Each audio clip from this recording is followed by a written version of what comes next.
السلام علیکم ورحمۃ اللہ وبرکاتہ۔ بسم اللہ الرحمن الرحیم۔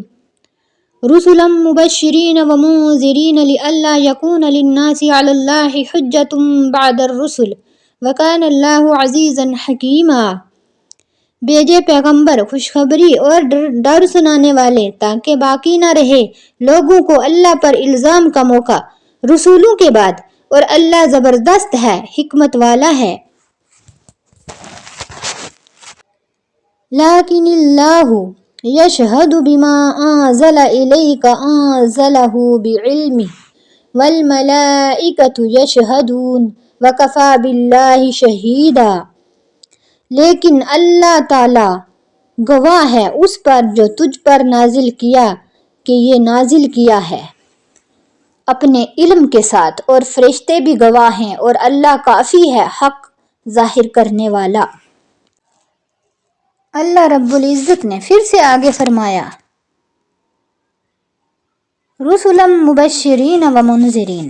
اللہ تعالیٰ نے پیغمبروں کو برابر بھیجا، یعنی پے در پے، ایک کے بعد ایک، ایک کے بعد ایک۔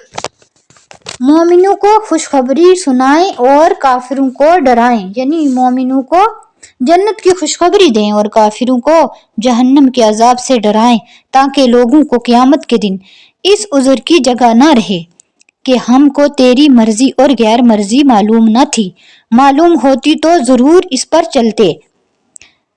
پس جب اللہ تعالیٰ نے پیغمبروں کو معجزے دے کر بھیجا اور پیغمبروں نے راہ حق بتلائی، تو اب دین حق کے قبول نہ کرنے میں کسی کا کوئی عذر نہیں سنا جا سکتا۔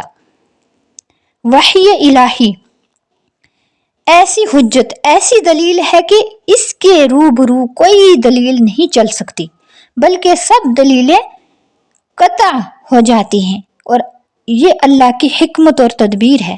حضرت ابن عباس رضی اللہ تعالی عنہما سے روایت ہے کہ یہودیوں کی ایک جماعت آپ صلی اللہ علیہ وسلم کے پاس آ گئی۔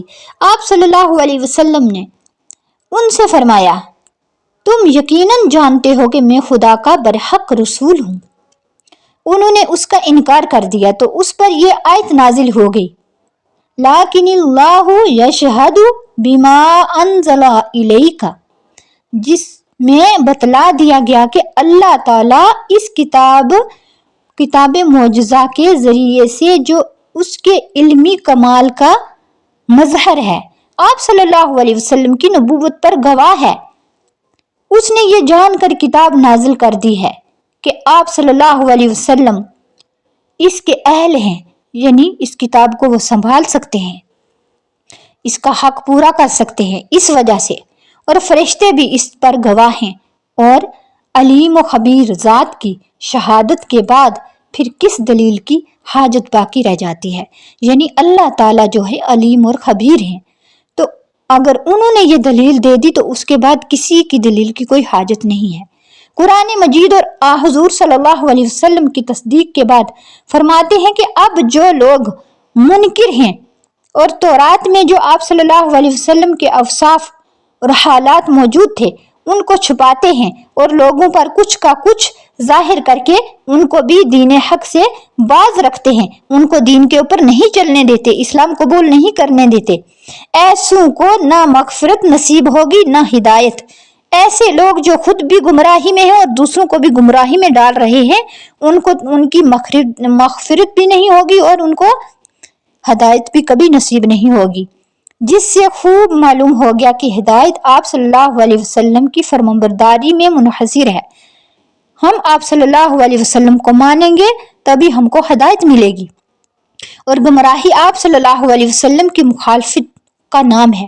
اللہ کے نبی سے مخالفت گمراہی ہے، اور اللہ کے نبی کی مخالفت کرنے والا کافر ہے۔ اس سے یہودیوں کے سب خیالات کی تغلیل کر دی گئی۔